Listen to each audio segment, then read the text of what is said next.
Okay, so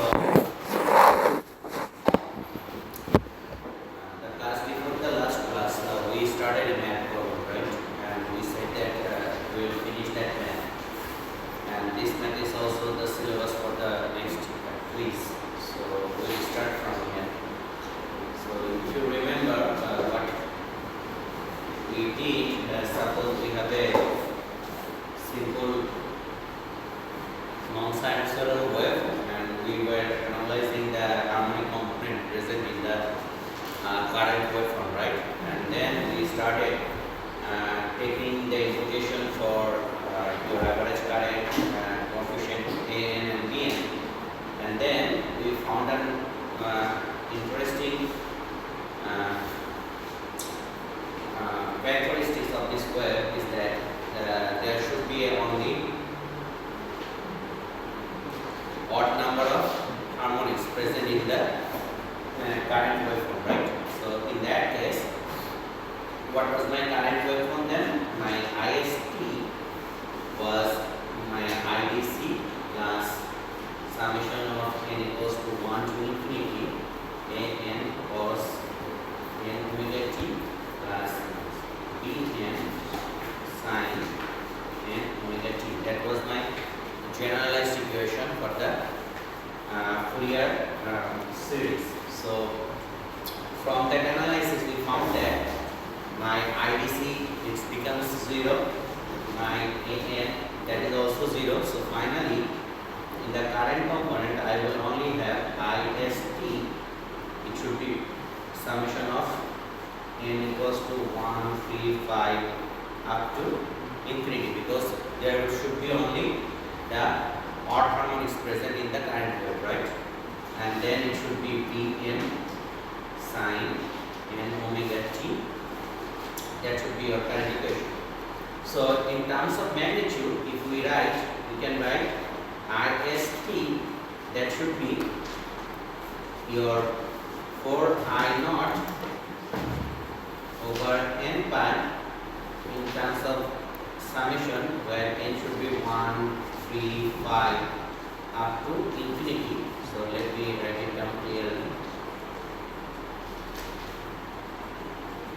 So it should be summation of n equals to 1, 3, 5 up to infinity, and then it should be my value here is 4I naught over n pi, and then we should have sin n omega t. That should be your equation, right? So from there, if I consider this is this magnitude here, I am considering not this magnitude actually, 4I naught over pi. So I can write 4I naught over pi, and then you can write it down like sin omega t, that is for the fundamental component where n equals to 1, and then I will have 1 over 3 sin 3 omega t plus 1 over 5 sin 5 omega t, and it should be continued until we reach to infinity, right? Any question regarding this so far? Because we started this math, and then we are now concluding what is left from the math. So here, if you consider 4I naught over pi equals to a, so we are considering 4I naught over pi, that is your a. So we can write it down sin omega t, a sin omega t, a over 3 sin 3 omega t plus a over 5 sin 5 omega t, and then it should be continued. So now here this is the sine wave for the fundamental frequency, right?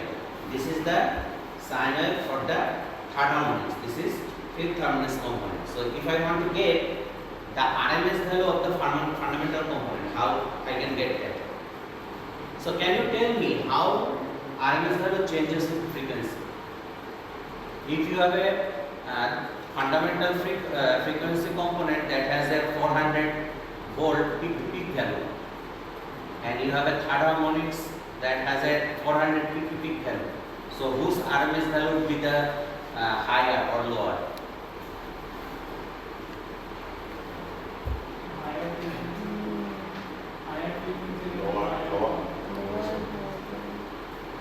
Anyone else?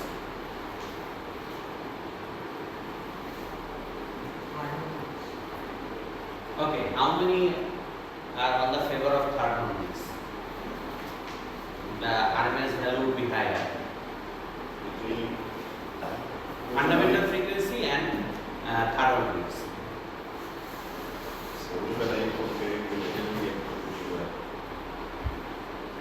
For both cases it is same, because your RMS value, what is the RMS value equation? Maximum value divided by root 2, right? So it doesn't depend on the frequency. Does it? What is the RMS value? Maximum value divided by root 2, right? So it is only depending on the maximum value of that component, not on the frequency. So now then this is the overall equation for source current or the input current, right? So what would be the RMS value then? My IS. So when I am writing it with the capital letter, it means it's the RMS value, right? So what should be the RMS value then? What is? It should be square root, and then it should be IS1 square plus IS5 square plus IS7 square, and it should be continued until infinity, right? Any question?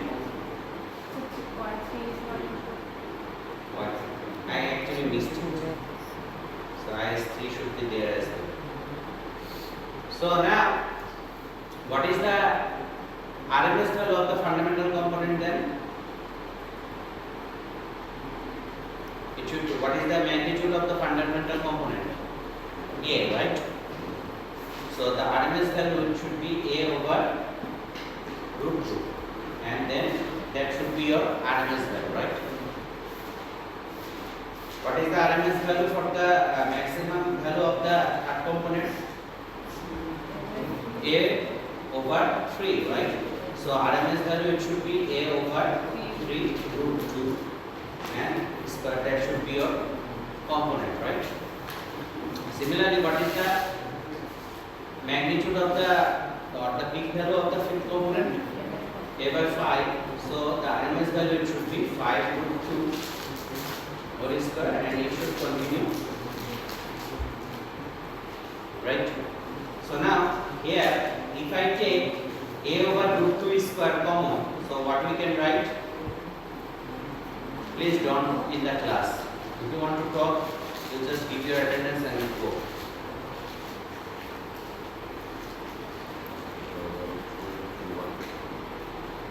If you take this term common, then you can write 1 plus 1 over 3 square plus 1 over 5 square, and it will be continued until infinity, right? Then if I take this out, it should be A over root 2, and then you will have within square root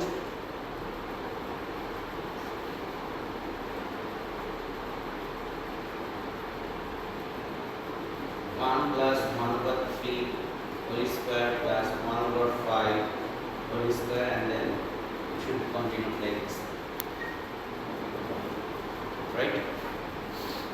Okay, so this thing we can represent in terms of a formula. So we can write 1 over root 2, and then it should be square root, and then within that we can think of it is going from 1 to infinity, and then we can write it as 1 over 2n minus 1 whole square.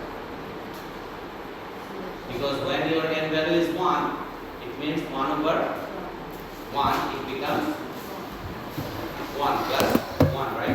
When 2, it means 1 over 3. So it should be 1 over 3 square, right? If you have n equals to 3, then 2 multiplied by 3, it should be 6 minus 1, it should be 1 over 5, right? And so on and so forth.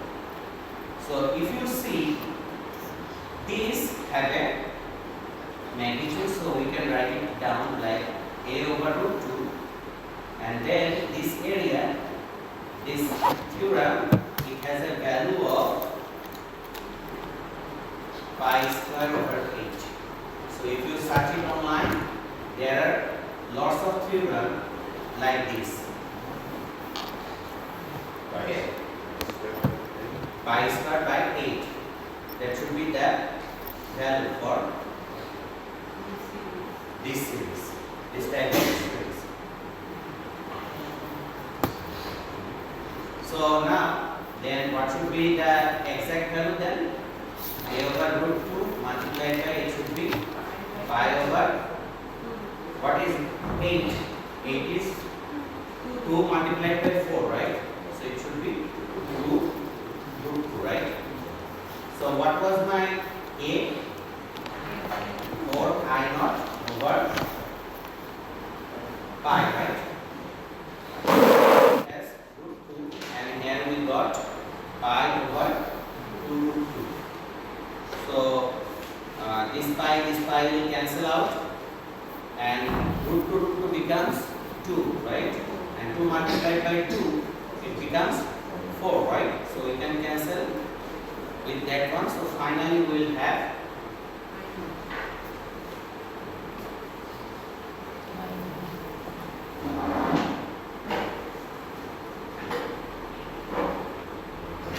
actually the RMS value of input current, it should be the same as the initial current that we found for the wave, right? And that is the DC current that we found from the waveform. So if you remember, that was my I naught, right?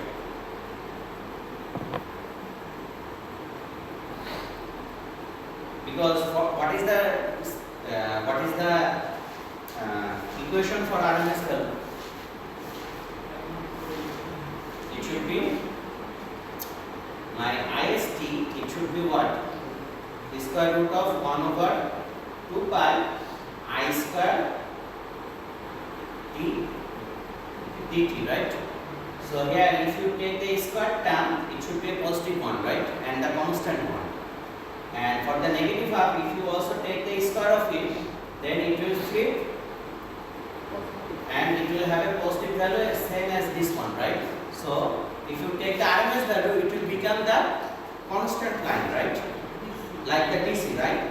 So that's why you will get always a constant value which we got from here.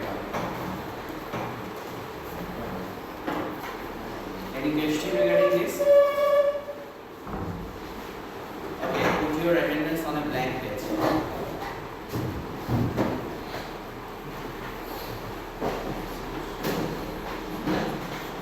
So now, if this is your RMS value of the total current, input current, what should be my IS1, RMS value of the fundamental component? What was the RMS value of the fundamental component? The magnitude of the peak value of the fundamental component divided by root 2, right? So it should be A over root 2. So what was my A? 4 I naught over pi root 2, right? So what was that value then?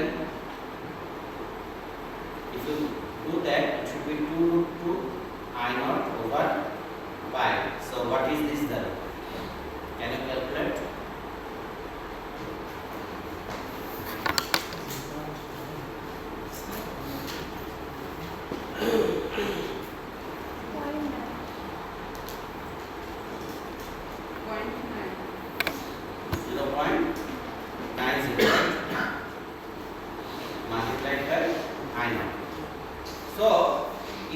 want to calculate the harmonic factor, what was my harmonic factor?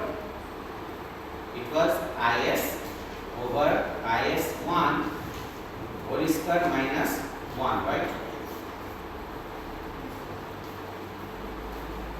Right? That was the definition of harmonic factor, right? So now, what is my is? We found that it is is1 over is.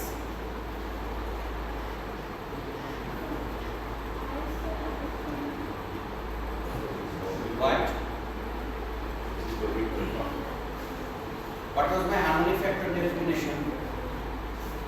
What was my harmonic factor definition? Oh, sorry, is over is1, right? Okay.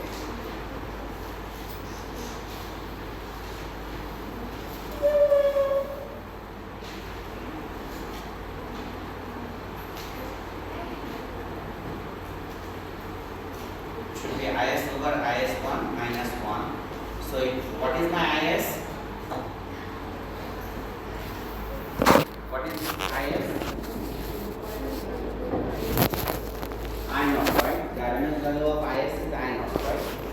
And what was my is1? It should be 0.90 I naught and square minus 1. So what it should be this value? Can anyone calculate?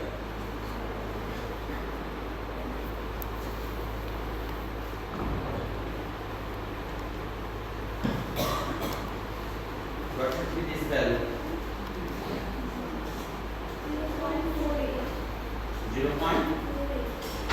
0.484. Okay. Then it should be 48.4%, right? So as you can see, it is a flat line. So it means that it has lots of harmonic component present, right? And the harmonic component is around 50% of the fundamental frequency. Okay, then one thing we need to remember that if you remember how my input current look like, my input current look like this, right? So what should be the fundamental component of the AC current? It is like this, right? So this is the fundamental component of the current. Fundamental component of the current. And what was my input voltage at that time? My input voltage was like this. If you remember that, my input voltage was purely sinusoidal, right? You can't remember anything because you have started nothing, right? So if you remember here in our previous class, so what was the input voltage? It was purely sinusoidal wave, right? And for the current we only got the rectangular waveform because the load was taking a DC current, right? So here, if you see,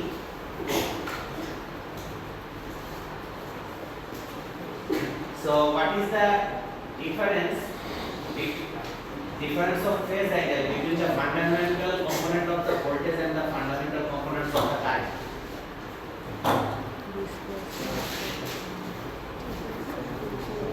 So if I want to get the displacement factor is what? Cos phi, right?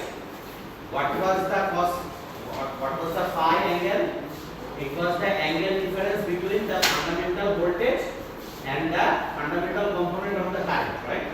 So what is this is my voltage and the fundamental of the current is also a sinusoidal wave, right? So what is the phase difference between these two? 0, right? So here it should be then cos 0 degree, which means 1, right? Now then finally what should be my power factor?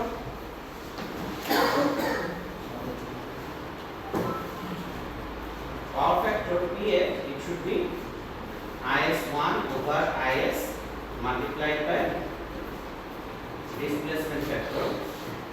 So what was my IS1? 0.90 I naught. And what is my IS? IS is I naught. And what is my displacement factor? Cos 0 degree. So basically the power factor of this circle is 0.90. So that is the end of the mathematics problem that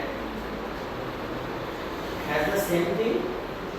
So if you see the Hamid book and the Nippon book, they are doing the same thing, but their approach for simplifying the equation was different.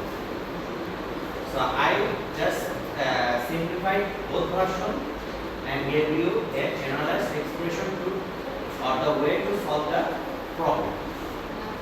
Okay, so both math is present in your Hamid book as well as Nidmohan's book. Okay, so you just need to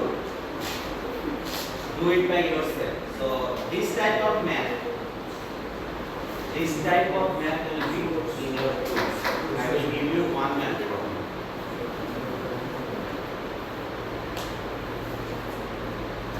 Okay, I will give you one math problem and you need to find different parameters like the harmonic factor and the displacement factor, all of these.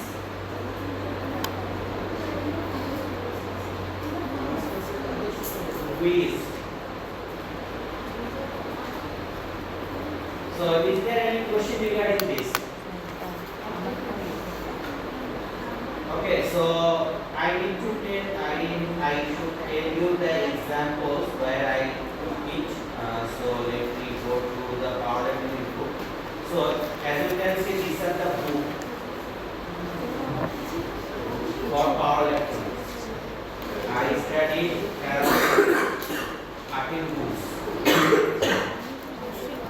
for lecture preparation. So if you can see,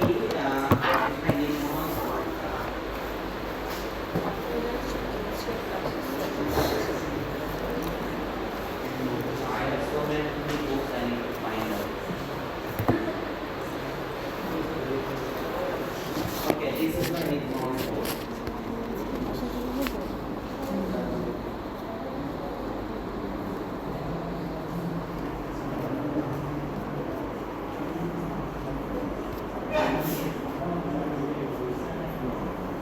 Okay, so from the mid-mount book, silence please. From the mid-mount books, actually the math we did, it's in page number 86.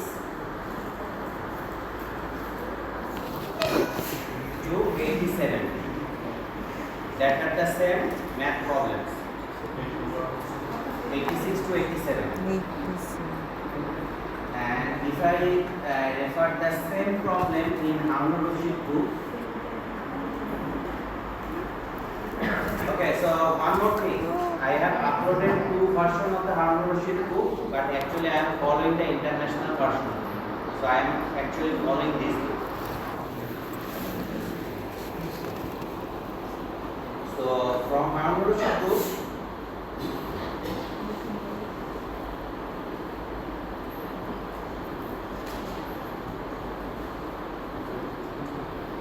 here it's in example 3.4.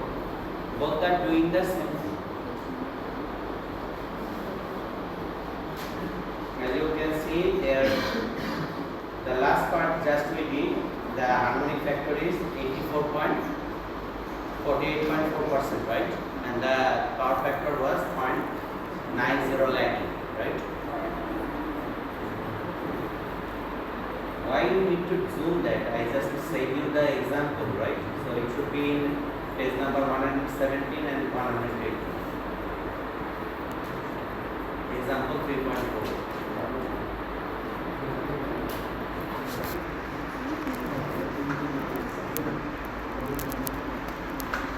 Okay. So today we are going to, in the last class we were discussing about the effect of source inductance.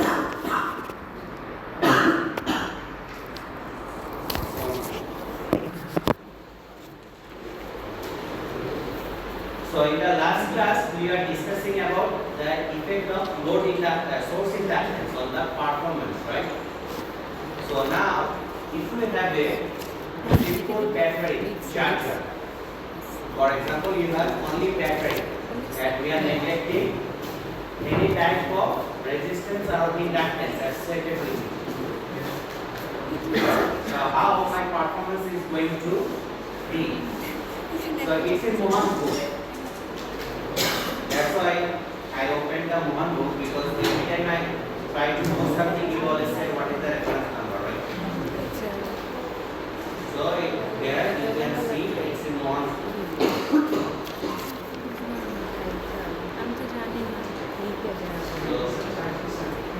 Right.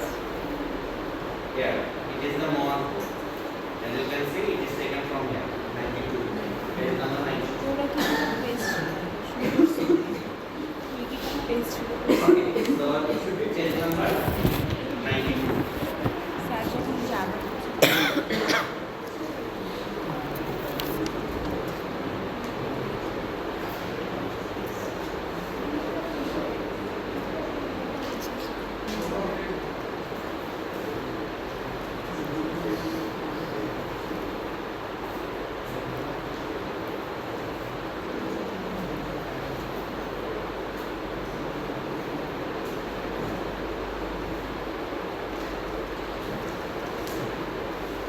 Okay, so how the circuit should respond? So suppose when the polarity is like this, so it will try to force the current in the forward direction, right? So how my circuit is going to look like? If you think of a simplified version of the circuit,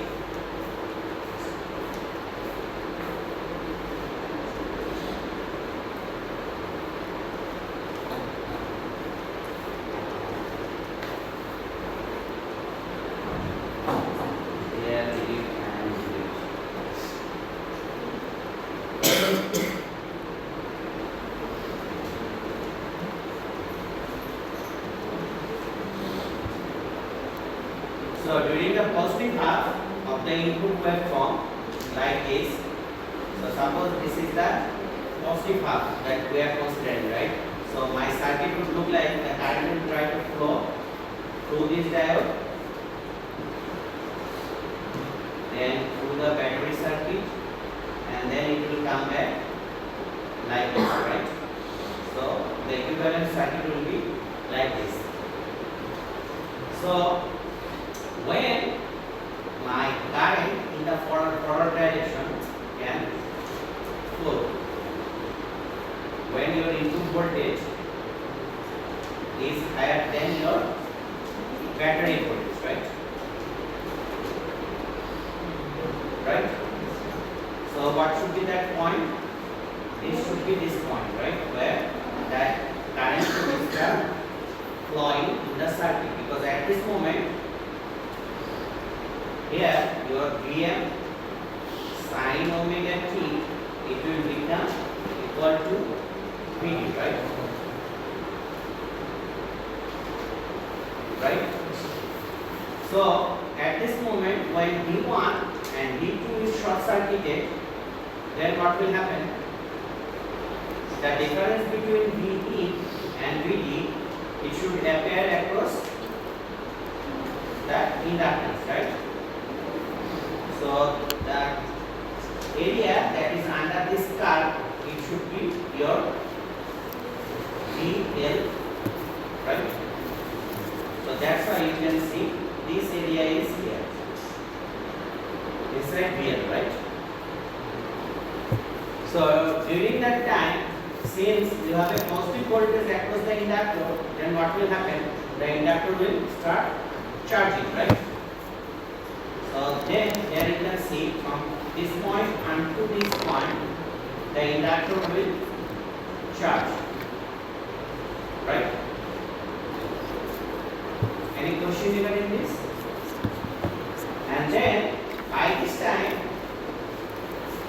the voltage becomes lower than the battery voltage, then there is some inductor current, right?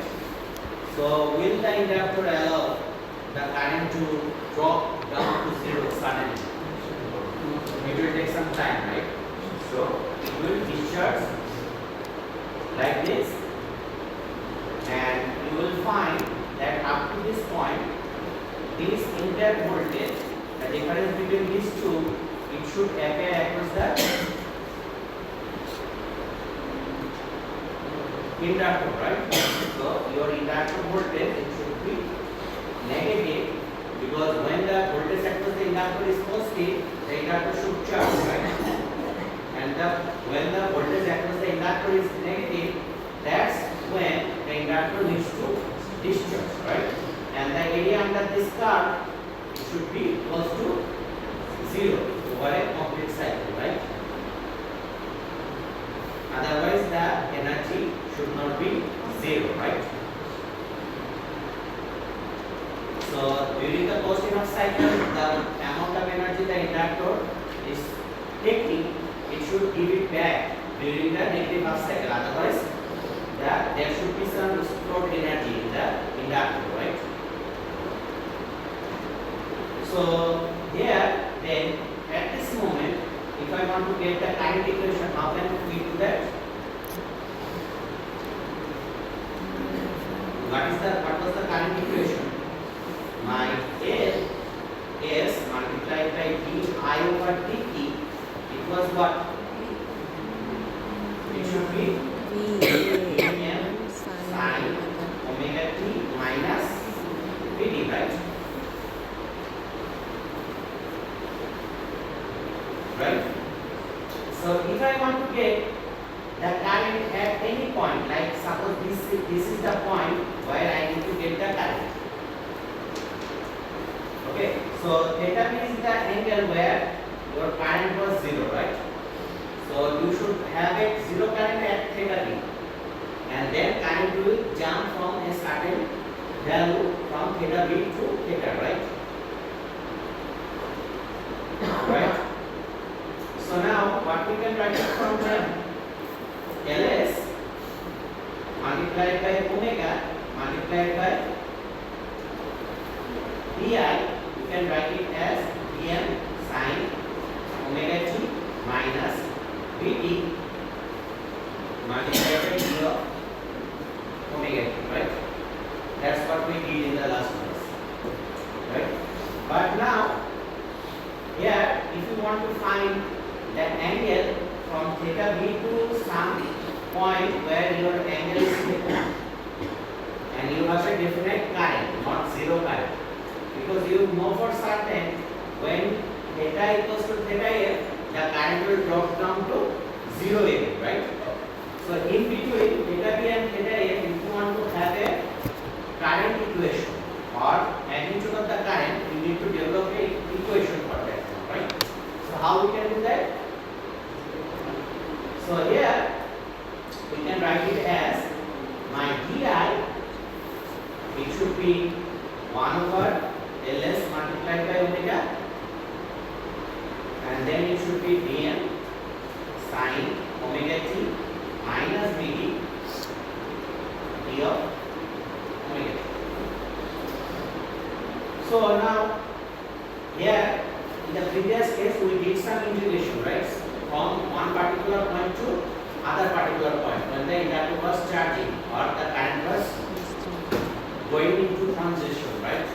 So now here if we integrate from theta b to theta d of I, then what we can write from here? Ls omega, then it should be integrating from where? Theta b to theta, and the integration should be Vm sin omega t minus Vd multiplied by d of omega t, right? So here, if you do the integration, this should be your I of theta, right? If you do the integration, and then give it a dummy variable like theta, and it should be integrated from theta to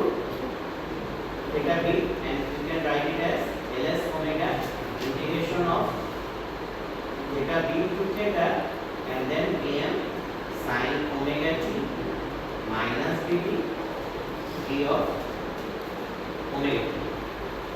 So here you can write it down, I of theta minus I of theta b. That should be this equation, right? So what is my I of theta b? What was my I of theta b? 0, right? What was my I of theta b? At theta equals theta b, my tan equals 0, right? So here we can write it down as 0. So finally, I can write it down. My I of theta, it should be equals to 1 over Ls omega, and it should be integrated from theta b to theta, and it should be Bl sin omega t minus d of omega. That should be the equation for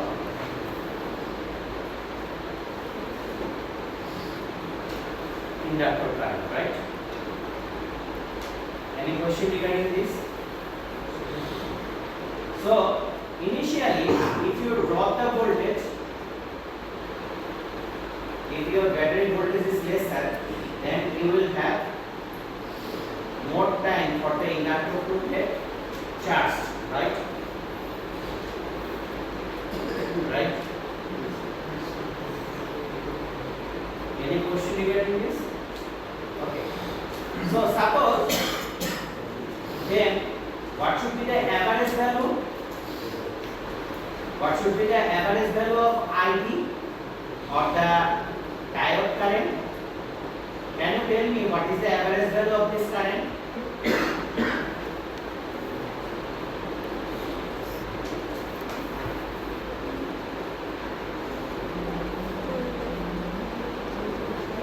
So it should be the average value of the current, I average, it should be the area under this curve, right?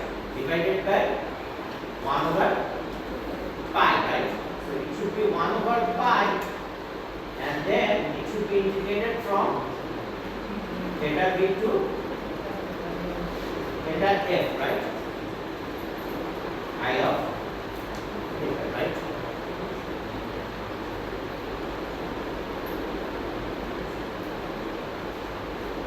Any question regarding this?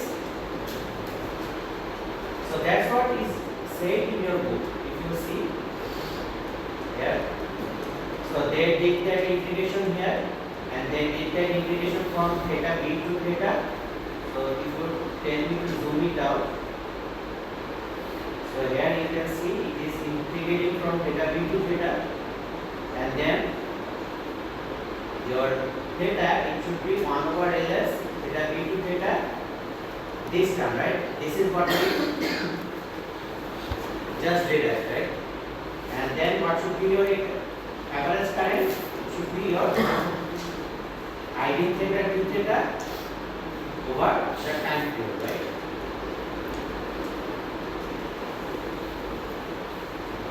Here I just, since this is the integration, I just forget to add theta, or you can write it as I of t.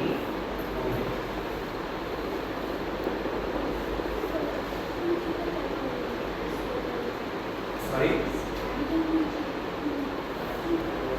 Because this entire thing is repeating after pi, right?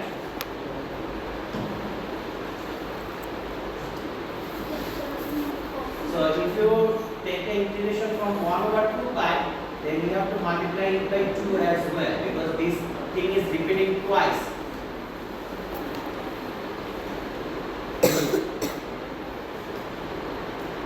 So he is laughing, he is thinking what is happening in my life.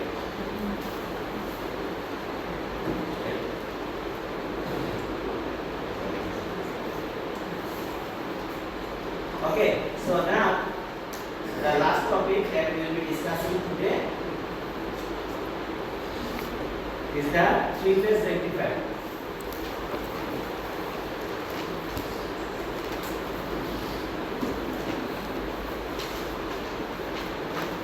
How much time is that? 20 minutes, right? 25, that's 30 minutes. Okay.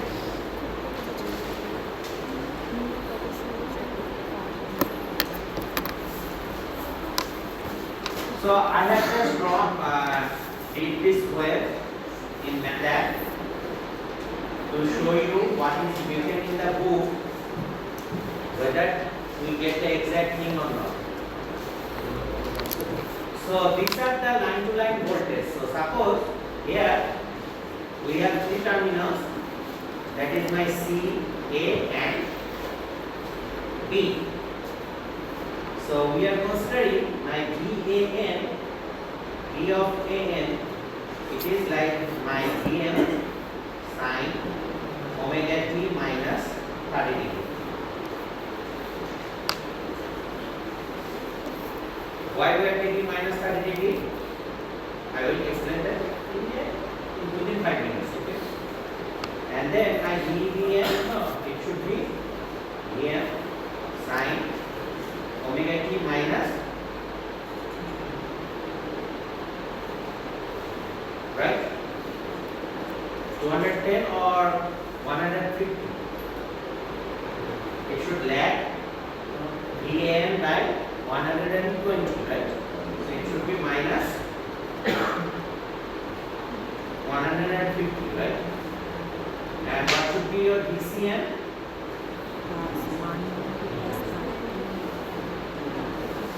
You should add another 120 with it, right? So it should be 270. So what is the difference between 270 and 360? 90, right? So it should be Vm sin omega t plus 90, right?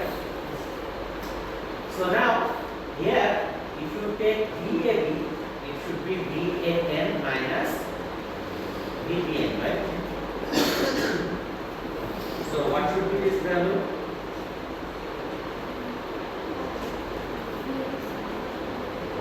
√3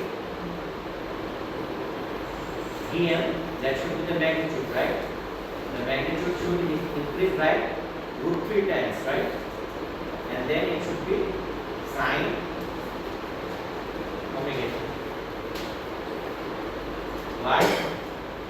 If you remember the phase voltage leads the line voltage leads the phase voltage by 30 degree, right? So you are looking at it as if you have not seen that. So do you remember phasor, right? I am confused about it. So this was your VAN, right? This is your VBN. This is your VCN. So your VAB, it leads VN by 30 degrees, right? Similarly, VBN, VBC leads VBN by 30 degrees, right? And then your VCN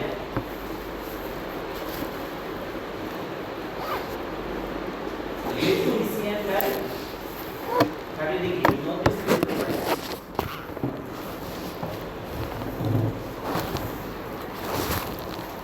so that's why if your voltage has a phasor of minus 30 degree, then your VAB,